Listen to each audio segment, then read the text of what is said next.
Bonjour à tous et à toutes, bienvenue dans le Study Live de l'ISTOM. L'ISTOM, c'est l'École supérieure d'agro-développement international. On va avoir l'occasion de le dire, on prépare au métier de l'agronomie et de l'écologie. Et je suis très heureux d'être parmi vous pour vous présenter un petit peu l'école et puis j'espère répondre à vos questions qui seront nombreuses. Je peux les voir dans la partie commentaires, donc n'hésitez pas à les poser. Soit j'y répondrai directement, soit je ferai des petits temps de récapitulatif pour y répondre. Donc, l'ISTOM, je viens de le dire, c'est une école qui est située à Angers. On forme des ingénieurs pour les métiers des transitions environnementales, agricoles, mais aussi économiques et sociales, parce que les questions environnementales et agricoles sont toujours aussi des questions économiques et sociales. Donc, notre point de vue, c'est vraiment de proposer une formation pluridisciplinaire. Mais avant de vous parler plus précisément du cursus, il y a des choses importantes à dire. On est une école d'ingénieurs en 5 ans. On est accrédité par la commission des titres d'ingénieur, ça c'est très important. Et bien que nous soyons une école privée, nous avons un ministère de tutelle, le ministère de l'enseignement supérieur et de la recherche, et nous avons un statut spécial, nous sommes privés d'intérêt général. C'est ce que signifie le petit sigle ESPIG là sur la diapo. Ça veut dire qu'en fait, le ministère nous évalue comme le public, nous contrôle, nous finance, nous fixe des objectifs. Il reconnaît que notre association est non lucrative et il considère qu'on remplit des objectifs de service public. Donc, c'est un statut qui n'est pas très connu, mais qui est quand même une garantie de qualité et qui nous permet d'avoir cet autre petit logo là en jaune et vert qui signifie que notre diplôme d'ingénieur est contrôlé par l'État. Voilà. On est aussi membre de la conférence des grandes écoles, voilà, ce qui donne aussi des garanties en termes de réseau, de crédibilité de l'école. Et on a un label européen qui est un label qui nous est donné tout simplement parce que la commission des titres d'ingénieur nous a donné l'accréditation maximale. Voilà, il y a des écoles d'ingénieurs qui ont des accréditations pour 3 ans, d'autres pour 5 ans. Et quand on a 5 ans, on a ce label européen qui est quand même aussi un gage de qualité. Alors, en quelques chiffres, vous présentez l'école. On est une vieille école qui a plus de 100 ans. Et donc, c'est important parce que ça signifie qu'on a un réseau d'anciens étudiants très, très étendu. Et ça, quand vous entrez dans une école, c'est un facteur qu'il faut prendre en compte parce que quand on sort de l'école et qu'on cherche un job, la question des anciens, elle est importante. Il y a Mathis qui donne tout de suite le ton avec une question sur les frais d'inscription. Donc, ils sont de 6 420 € par an, ce qui, dans le paysage des écoles qui nous ressemblent, est plutôt un tarif bas. Alors, c'est vrai que ça représente une certaine somme, mais il n'y a pas d'équivalent de ce type d'études dans le public. Si vous voulez faire les grandes formations agronomiques portées par les écoles publiques, il faudra faire une prépa et tenter les concours. Nous, on propose un cursus en 5 ans directement après le bac. Donc, on pourra en parler, mais ce n'est vraiment pas les mêmes études, quoi. Voilà, on est une petite école, taille humaine, on diplôme 100 étudiants et étudiantes par an. Ça veut dire qu'ils se connaissent tous, il y a une communauté istomienne, comme on dit, qui est plutôt sympa, on n'est pas une usine.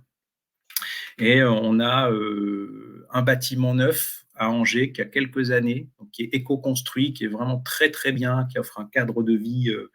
Et d'ailleurs, si les STOM vous intéressent, il faut venir le voir lors des journées portes ouvertes qui sont annoncées sur notre site.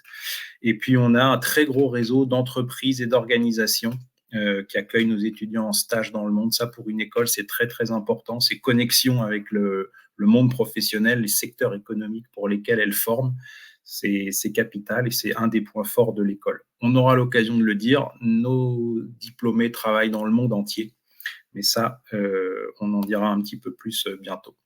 Alors, quelle est la mission de l'école ? C'est assez simple. La slide est très chargée, mais vous allez voir, c'est les questions qu'on se pose, en fait. C'est les questions de la sécurité alimentaire dans le monde. Vous le savez peut-être, mais la sécurité alimentaire se dégrade dans le monde, particulièrement en Afrique et en Asie. Ça progresse plus, la lutte contre la sécurité alimentaire. Donc, c'est des questions très lourdes. Il y a un accroissement démographique. Il y a des risques alimentaires et nutritionnels de plus en plus. Donc, ça, c'est une des questions pour lesquelles on forme. Il y a bien sûr le changement climatique qui pèse sur la raréfaction des ressources, l'érosion de la biodiversité. Donc ça, c'est un autre grand champ de questionnement. Et puis, le troisième principal, même s'il y a 4 pastilles, c'est comment est-ce qu'on peut faire de façon agricole, pousser des productions végétales dans la transition écologique, de manière à ce que les agriculteurs puissent vivre de leur agriculture, de manière à ce que les environnements naturels, les ressources soient préservées. Et bien sûr, il y a un enjeu derrière de transformation de ces productions agricoles pour qu'elles soient accessibles aux personnes qui ont besoin de se nourrir. Donc, c'est des défis qui sont énormes, qui sont les défis auxquels l'ISTOM s'intéresse depuis toujours, en quelque sorte. On n'a pas, c'est les questions historiques de l'école. On a une énorme expertise accumulée au cours du temps là-dessus. Et nous, on pense que pour relever ces défis, la bonne volonté suffit pas. Il faut former des ingénieurs d'un type particulier.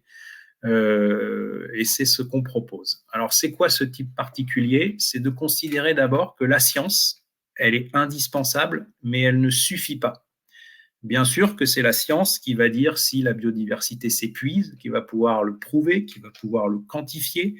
C'est la science qui dit si une rivière est polluée, mais les questions, elles sont jamais uniquement scientifiques ou techniques. Il y a toujours des usagers, des acteurs, des sociétés qui se posent les questions autrement, avec des dimensions sociales, politiques, symboliques. Et donc, pour comprendre les problèmes et pour y répondre, il faut les comprendre dans leur globalité. Et donc, il faut faire aussi beaucoup de sciences économiques et beaucoup de sciences sociales. C'est notre point de vue. On a une formation d'ingénieur qui est très, très ouverte sur des disciplines non scientifiques. Et ça permet notamment de comprendre le point de vue des acteurs, plutôt que d'arriver en tant qu'ingénieur avec des solutions qu'on a imaginées depuis son bureau. Voilà, donc on est très terrain. On pense que c'est sur le terrain que les questions sont bien comprises. Et on a une spécificité qui est très, très importante. C'est qu'on forme par les Suds. C'est-à-dire qu'on envoie nos étudiants en stage en Afrique, en Amérique latine, en Asie, dans la zone tropicale, on va dire, parce que ça crée des situations d'apprentissage qui sont extrêmement enrichissantes, qui sont, à notre avis, irremplaçables. Et donc, c'est à ce prix-là qu'on va avoir des ingénieurs qui sont capables d'innover, mais en se questionnant sur l'acceptabilité des innovations par les sociétés, par l'environnement, et en n'étant pas des ingénieurs persuadés que le technosolutionnisme va tout résoudre. Donc, c'est quand même un point de vue assez engagé, assez fort, que celui de l'école. Un petit zoom sur l'apprentissage par les Suds. Alors, d'abord dire, il y a Lucas. Est-il possible de faire cette formation en alternance? Oui. Alors, une école d'ingénieur en 5 ans, on ne peut pas faire les 5 ans en alternance, en règle générale. On peut faire le cycle ingénieur en alternance. Et nous, c'est ce qu'on va proposer. Donc là, il faudrait, Lucas, que tu te rapproches de l'école, que tu demandes des précisions. Le cycle ingénieur, c'est les 3 dernières années. Que tu demandes comment ça fonctionne exactement. Il y a possibilité d'entrer, d'ailleurs, à l'école en cycle ingénieur directement, si vous avez envie de faire une licence d'abord avant d'intégrer une école d'ingénieur. Et donc, dans ce cas-là, vous pouvez directement commencer par le cycle d'ingénieur en apprentissage. Donc, je reprends, j'étais à préciser un peu cet aspect des Suds. Alors d'abord pour vous dire qu'on a la moitié de nos étudiants qui travaillent en France, en Europe. Ce n'est pas du tout une condamnation à travailler en Asie ou en Amérique latine, par exemple. Mais par contre, ça vous permet pendant vos études d'être confronté à des terrains très, très différents. C'est-à-dire que vous ne faites pas vos stages à 20 ou 200 km de chez vous, vous faites vos stages à plusieurs milliers de kilomètres de chez vous, et forcément, tout ce que vous pensez depuis la France, ça ne marche pas là où vous êtes. Est-il possible d'intégrer votre école avec un bac plus 3, me demande Marc? Oui, bien sûr. Donc là, il y aura des slides à la fin de l'exposé qui précisent tout ça, mais vous pouvez candidater directement en cycle ingénieur avec un bac+3. C'est des cycles d'admission parallèles. Et là, ça ne passe pas par Parcoursup. Il faut directement contacter le service des admissions de l'école, demander un dossier. C'est très facile. Il y a un petit dossier à faire. Et puis, si vous êtes admissible, un concours. J'y reviendrai tout à l'heure. Donc, les SUD, voilà, c'est un énorme potentiel d'apprentissage. Vous êtes obligé de penser autrement que ce que vous avez l'habitude de faire. Les normes que vous avez incorporées ne fonctionnent pas, donc ça vous bouscule, ça vous bouge.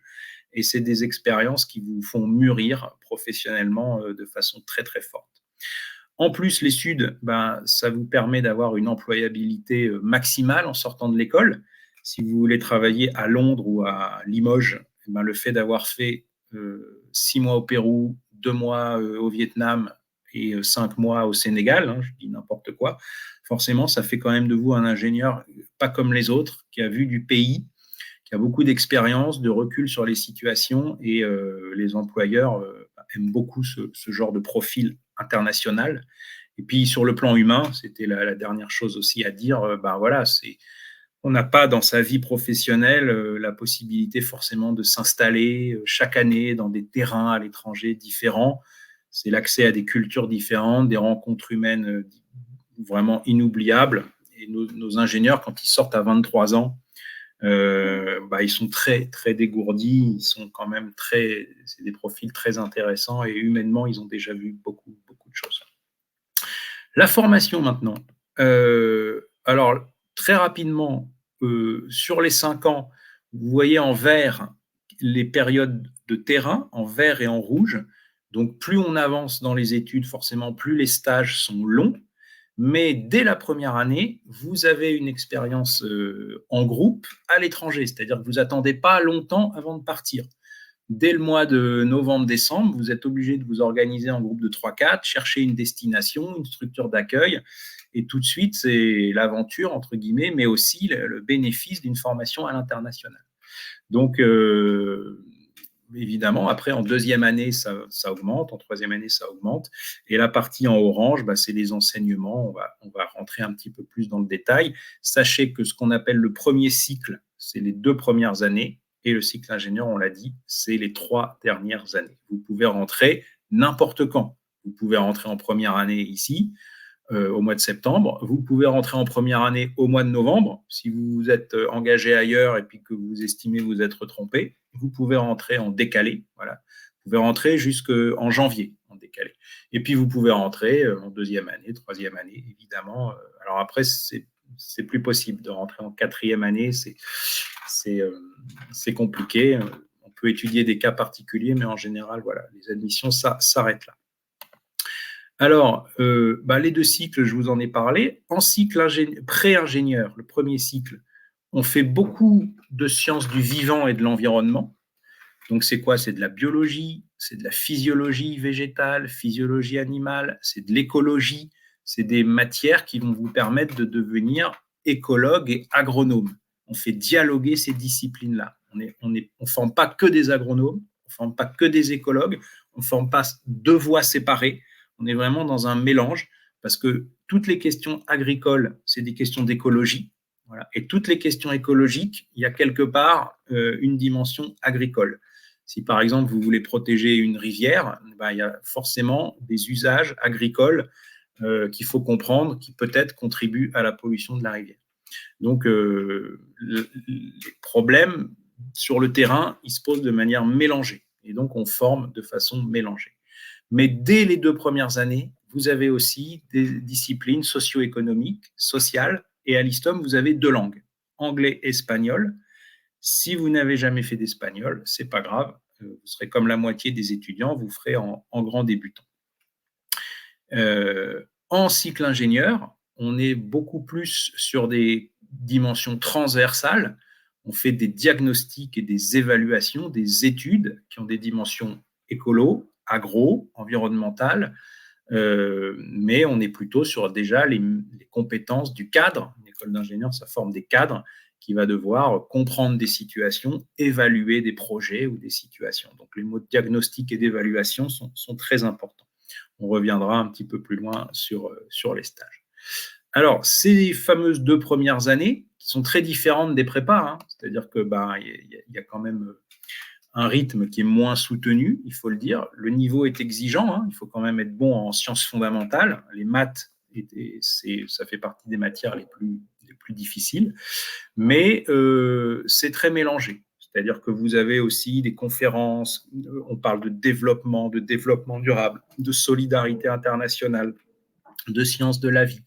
Donc, vous êtes dans une école d'ingénieurs qui forme des scientifiques, hein, avec des questions de TP, de labo, c'est un peu ce que l'image illustre, mais en même temps, on est dans une école avec des ouvertures importantes en dehors de la science.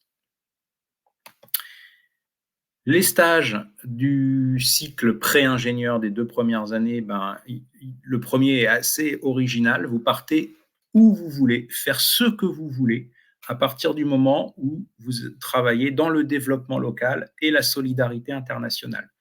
Vous n'êtes même pas obligé de travailler en rapport avec l'agronomie ou l'environnement.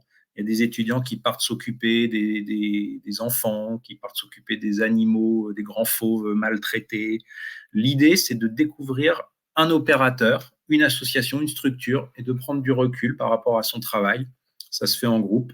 Le stage suivant, lui, est plus classique en exploitation agricole, pour essayer de comprendre, voilà, d'une façon technique, comment est-ce que les questions environnementales et agricoles se posent à l'échelle d'une parcelle, à l'échelle d'une exploitation et à l'échelle d'une petite région agricole. Voilà. Le cycle ingénieur, c'est les 3 dernières années. Donc là, évidemment, on est sur des questions de gestion de projet, de diagnostic et d'évaluation. Les ingénieurs, quand ils trouvent du travail, dans 85% des cas, ils sont responsables d'une équipe, responsables d'un budget, responsables d'un projet, parfois tout à la fois, parfois simplement un ou deux des trois. Et donc, il faut apprendre à gérer des projets, gérer des équipes pendant les études. C'est un des points forts de l'ISTOM, et donc ça occupe une place très importante de tout le cycle ingénieur. On a évidemment plusieurs stages sur ce cycle ingénieur, on en a 3, puisqu'il y a 3 années, il y en a un par an. Le premier stage du cycle ingénieur fait 5 mois, donc c'est quand même très long. En 5 mois, on a le temps de s'installer, on a le temps de comprendre, on vit avec les gens, on a le temps de proposer des solutions. Alors, beaucoup d'écoles proposent des mobilités d'études. Erasmus, par exemple, on le fait aussi, mais nous, on propose des mobilités de stage. Donc, c'est très différent. On n'est pas dans un campus, en ville, avec des étudiants qui viennent du monde entier. On est dans des milieux en crise, la plupart du temps, avec les gens. On vit à côté d'eux, on vit avec eux, on voit comment ils se posent les questions qui sont les leurs et on participe à leur résolution. Et il faut au moins 4 à 5 mois pour faire ça. C'est pour ça qu'on a, dès le début du cycle ingénieur, cette grosse expérience de stage. Étude de l'impact environnemental d'une exploitation de mangue. Voilà, c'est bien beau de faire pousser des mangues, mais est-ce qu'il n'y a pas des effets qui sont contrariants pour l'environnement? C'était juste un exemple.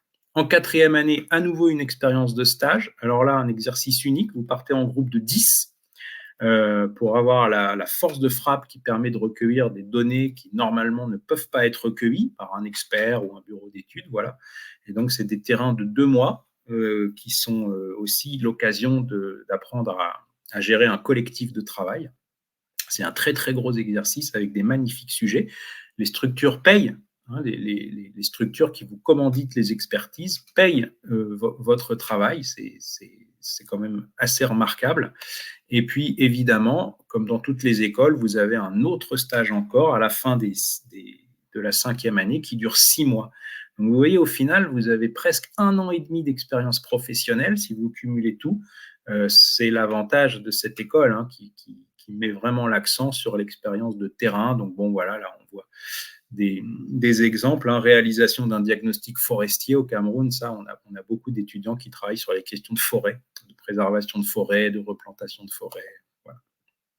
Donc, on a parlé de la formation. Il me reste 10 minutes. Je vais accélérer. Semestre Erasmus possible, je l'ai dit. Et puis, en dernière année, ce que vous n'avez pas vu, c'est que vous avez un grand choix de domaines d'approfondissement. Ça, le site de l'école est bien fait. Donc, vous avez la possibilité de vous spécialiser, entre guillemets, dans une vingtaine de domaines, dont beaucoup sont faits en partenariat avec les écoles d'agri ou d'agro, hein, publiques et privées. La recherche, c'est peut-être moins important là, vu le temps qui file, mais sachez que comme toute école d'ingénieurs, on a des enseignants-chercheurs, un labo de recherche qui est rattaché à AgroParisTech. C'est quand même un signe de reconnaissance, et avec une grosse participation d'un centre international de recherche qui s'appelle le CIRAD.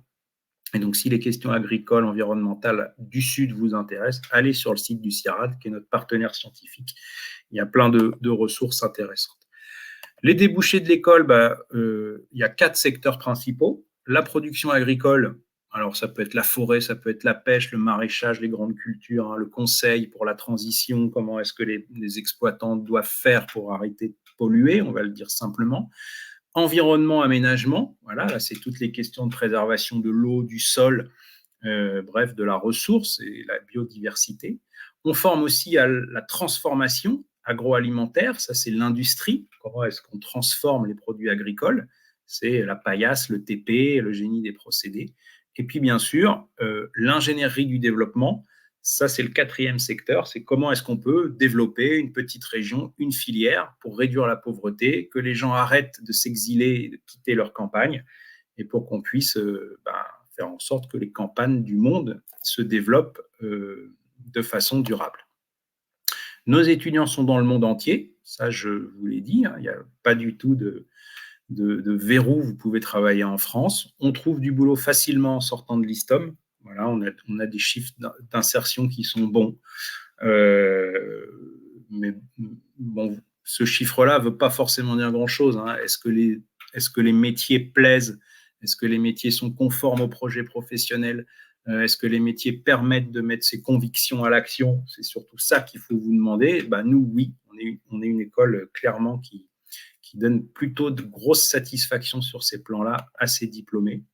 Et les métiers, ils sont très, très divers, puisque vous voyez qu'on forme quand même sur un spectre assez large de secteurs. Il y a quelques exemples. Voilà, alors tous les métiers de la certification bio, bien sûr, qui sont les nôtres, les gestions de programmes biodiversité, c'est nos métiers. Mais bon, je vous invite à consulter. Vous voyez, vous avez un tout petit lien.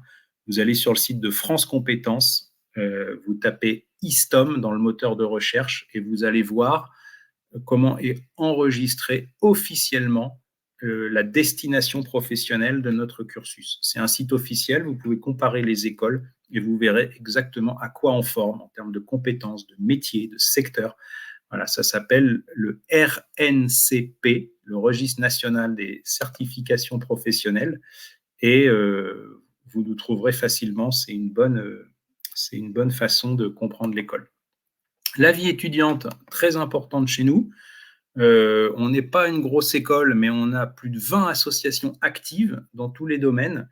Il y a des journées libérées pour la vie associative. Donc, vous voyez, c'est un autre parcours que celui de la prépa. Les associations, c'est fait pour aussi apprendre plein de choses et vous vous dotez de compétences qui sont irremplaçables. Et donc, l'école travaille beaucoup avec ces associations. C'est un point fort de l'école. Il y en a dans l'humanitaire, il y en a dans l'agronomie, l'environnement, il y en a dans la culture, il y en a dans le sport. Et puis, s'il n'y a pas celle qui vous plaît, c'est très facile à l'école de créer une association étudiante. Vous êtes pris en charge par une association qui est faite pour ça, qui est faite pour accompagner les autres assos étudiantes. Donc, on a tout un système assez porteur. C'est situé à Angers, qui est une ville assez sympa, qui est une des villes où il fait bon vivre en France. Elle est régulièrement dans la tête de ces classements-là. Donc, c'est le Val-de-Loire. C'est beau, mais c'est surtout une ville étudiante. Il y a plus de 40 000 étudiants. Voilà, nous, on est situé sur le campus, à 100 mètres de l'université, à 100 mètres du resto universitaire, où vous avez le droit d'aller. On a un accord qui vous permet de bénéficier de la bibliothèque universitaire, de tous ces services. Donc, on est vraiment sur le campus. C'est à 20 minutes en bus ou en tram de la ville. Et c'est quand même une ville très agréable avec une région. C'est pas loin de Paris. S'il y en a qui ont des attaches parisiennes, on est à 1h20, je crois, de Paris en train. 1h30 maximum, donc c'est quand même bien situé. Et puis, on est sur un pôle du végétal à vocation mondiale, avec des tas d'entreprises, d'écoles, de centres de recherche. Donc, ça crée tout un écosystème dont, évidemment, on profite. Les conditions d'admission, il me reste quelques minutes. Donc, ceux qui veulent entrer en première année, ben voilà, il faut avoir votre bac. L'idéal, c'est d'avoir 2 enseignements de spécialité scientifique. Si vous n'avez qu'un enseignement de spécialité scientifique, on regarde votre dossier, évidemment. De toute façon, la règle, c'est d'étudier tous les cas. Voilà, donc là, il faut vraiment nous poser des questions, nous appeler, mais a priori, ne vous découragez pas si, par exemple, vous n'avez pas fait de physique ou n'avez pas fait de maths même. Ça dépend ce que vous avez fait de votre profil. On a des systèmes de remise à niveau, de rattrapage, parce que les étudiants se retrouvent, ils n'ont pas tous le même parcours.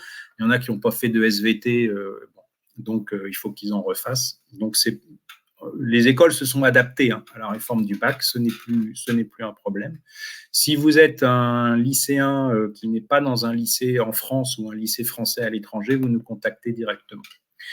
Il y a un calendrier qui est tout simple, vous suivez Parcoursup, voilà, vous finalisez vos vœux, vous nous mettez dans vos vœux si vous en avez envie, et vous prévoyez que si votre dossier est accepté, le 13 avril, c'est le jour de mon anniversaire en plus, le 13 avril, il y a un petit concours à l'ISTOM avec des entretiens qui font en sorte que, ben voilà, nous on s'assure et vous aussi vous vous assurez que c'est le bon choix. Voilà, les résultats à partir du 30 mai. Si vous n'êtes pas dans ce cas-là, vous nous contactez, ça sera plus simple.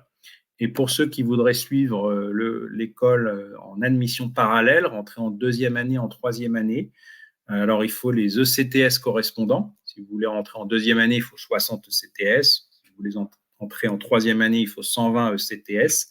Là, ça se passe directement avec l'école, en direct. Vous nous laissez un mail ou vous faites connaître par notre site et on vous envoie un dossier. Et là encore, après le dossier, il y a un petit concours avec des entretiens pour valider définitivement votre inscription.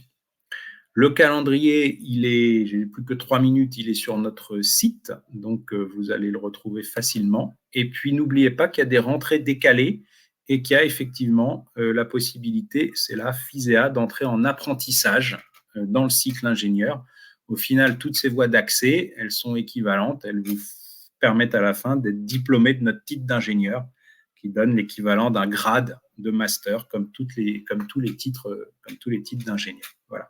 Il est 28, ça passe vite, 30 minutes. Donc, merci à tous ceux qui m'ont écouté. On reste disponible pour répondre à vos questions. Là, je peux en prendre, mais j'en vois pas. Alors, question de Paul. Pardon, Paul. Quelles sont les conditions d'admission? C'est le dossier.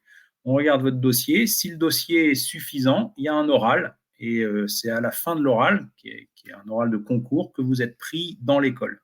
Et Julie, y a-t-il beaucoup de filles qui intègrent votre école? Oui, on est à peu près, là, en ce moment, à 50%. Il y a quelques années, c'était 55%, presque 60%. Là, c'est redescendu un peu, mais on est à peu près à moitié-moitié. Ça fait longtemps que l'ISTOM diplôme une part très importante de filles. Vous avez mon adresse perso, là, geraldlicia@istom.fr. Vous pouvez m'envoyer directement vos questions. Et vous pouvez aussi écrire à notre service admission au pluriel, @istom.fr pour poser toutes vos questions. Voilà. C'est très frustrant. On a un beau projet, on y croit beaucoup, on est assez atypique. C'est difficile dans 30 minutes de tout vous dire. Donc, n'hésitez pas à aller surfer sur notre site, à visiter le bâtiment d'une façon virtuelle et surtout, à venir nous voir aux journées portes ouvertes. Ça, pour sentir la culture d'une école, parler aux étudiants qui sont à l'ISTOM, c'est très, très important. Ça vous permet de savoir si c'est bon, si c'est pas bon. Donc, vous avez les dates des journées portes ouvertes qui sont sur notre site, qui sont facilement accessibles. Voilà. Je crois qu'il n'y a plus de questions. Et on me remercie pour mon intervention. C'est surtout moi qui remercie Studirama et tous les participants. À très bientôt. Merci. Merci à vous.